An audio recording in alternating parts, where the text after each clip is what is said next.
So we want to talk about the creative dimensions of education, where we are going to talk about the definition of the creative dimension of education, and before that we are going to look at the objectives of creative dimensions of education and look at it in details, what it entails.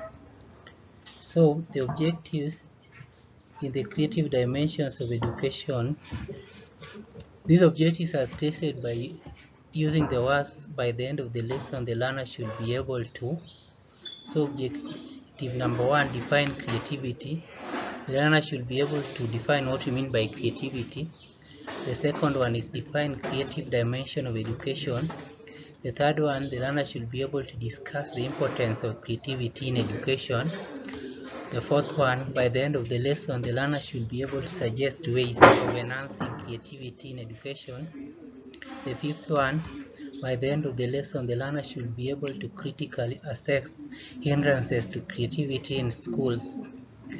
Then we will define what we mean by creativity, and by defining what we mean by creativity, we'll look at the introduction aspect of it.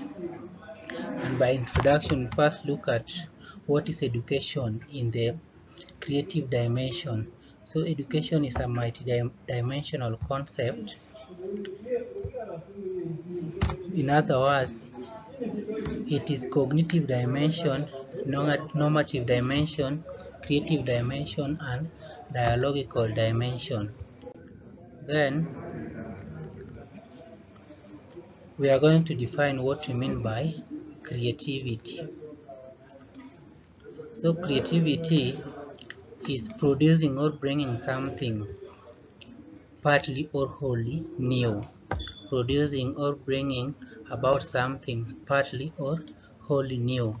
Or you can define it as investing an existing object with new properties or characteristics. Investing an existing object with new properties or characteristics. Or we can define it as imagining new possibilities that were not conceived of before. Imagining new possibilities that were not conceived of before. That means in the future. Before or in the future.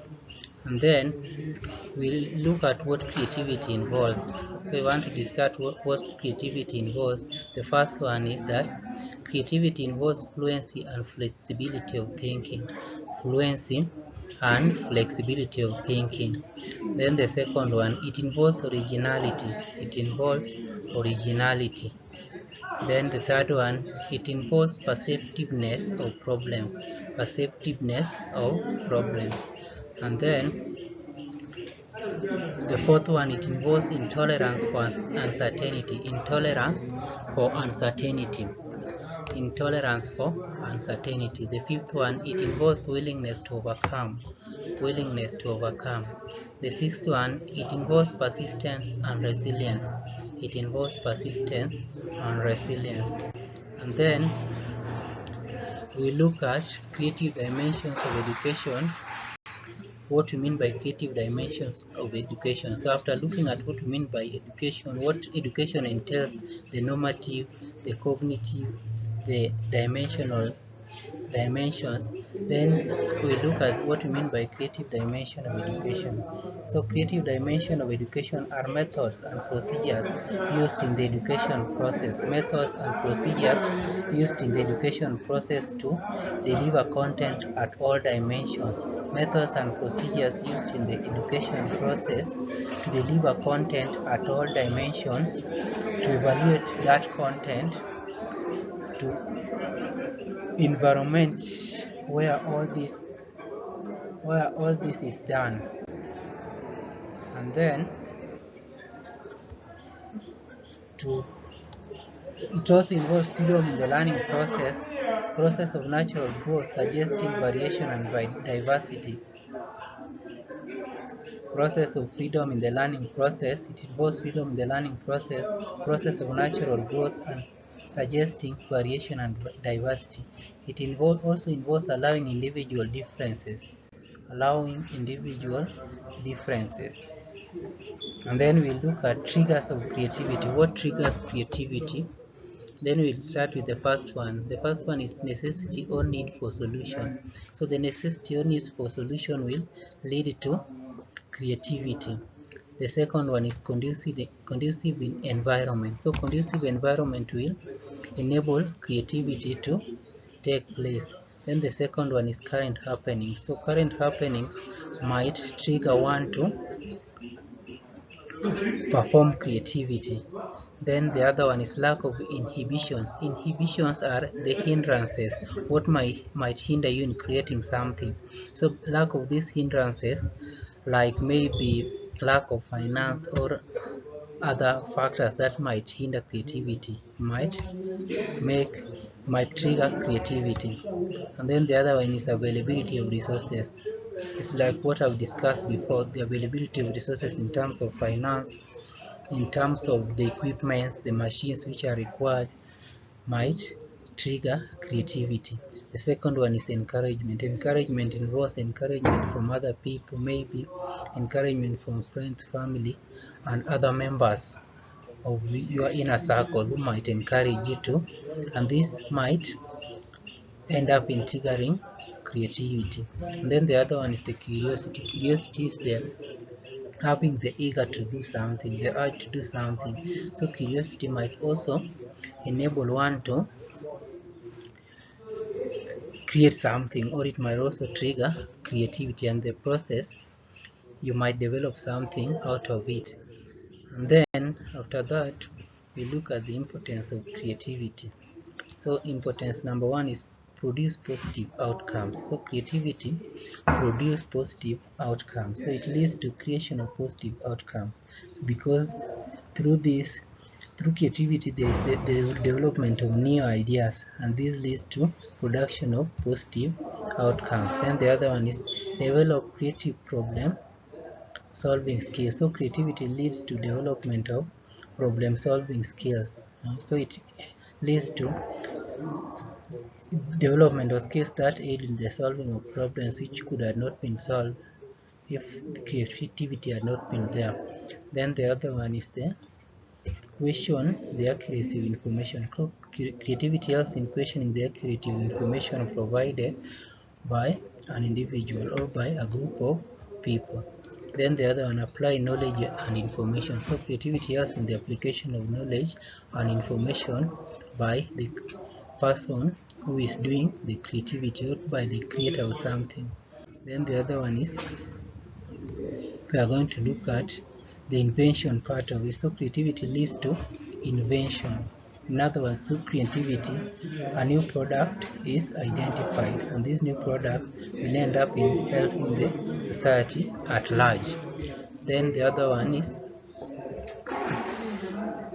it also helps learners to imagine. It creates imagination in the learners. It enables learners to think deeply, and through thinking deeply, it helps learners to create imaginations, and this leads to development of new products or new machines which could have not been there if there were no creativity. Then creativity produces positive outcomes. That one we've discussed about it. Through invention, positive outcomes are developed. Then through inventions also we develop creative problem solving skills, ability to question the accuracy of information, ability to apply, communicate in fresh new ways. It helps in communicating in fresh new ways. So it also reduces the dropout rate of students in schools. It also helps in creating motivation. It helps some people, a group of people, to be free from stress, or it helps students to be free from stress. So through creativity or through creation of something, students become free from stress, because if it is in form of an assignment and they've not done that creation, it gives them a lot of stress, and this might end up hindering their mental activity. It also helps students in not becoming bored at times, because they are always engaged in a lot of activities. So it also helps in solving personal conflicts.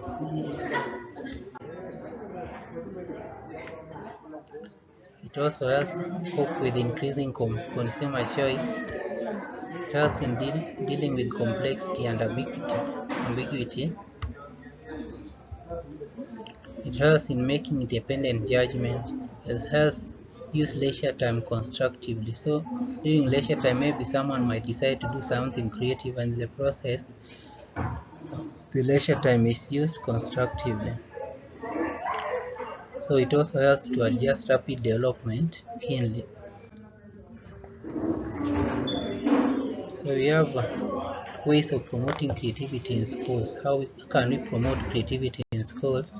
So we look at the first one, provide conducive environment to learners. So through production of conducive environment to learners, we can promote creativity in schools. Provide materials. Through provision of materials to learners, creativity can be promoted in schools. And then display creative work. Through displaying the works that had been created by the previous learners, the learners can be able to gain the morale of creating their own. Avoid excessive evaluation. So avoid excessive evaluation by giving the learners time to make perfection in their own creative works. Avoid sex role stereotypes.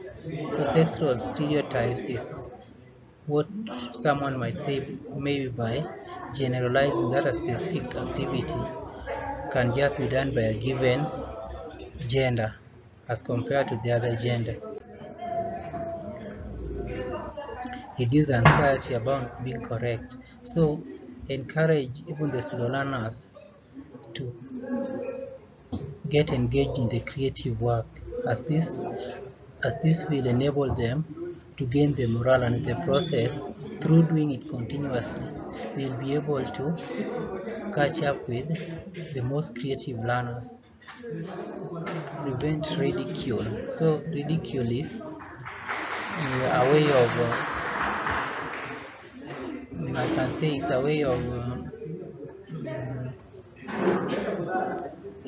it's a way of maybe condemning someone when they have not done something perfectly. So by avoiding this ridicule, the learners are able to do something willingly, as they feel encouraged, even if they do it wrongly, or if they do it in a way that is not perfect in the trainer's eye. So promote respect for the unusual. We should promote respect for the unusual. Allow learners to be unique and express their individuality. Allow learners to be unique and express their individuality. And then encourage brainstorming. Brainstorming is allow learners to ask several questions and allow learners to think deeply and get solutions to those problems. And then advocate for originality. Enable learners to create their own without relying on other people's documents or work.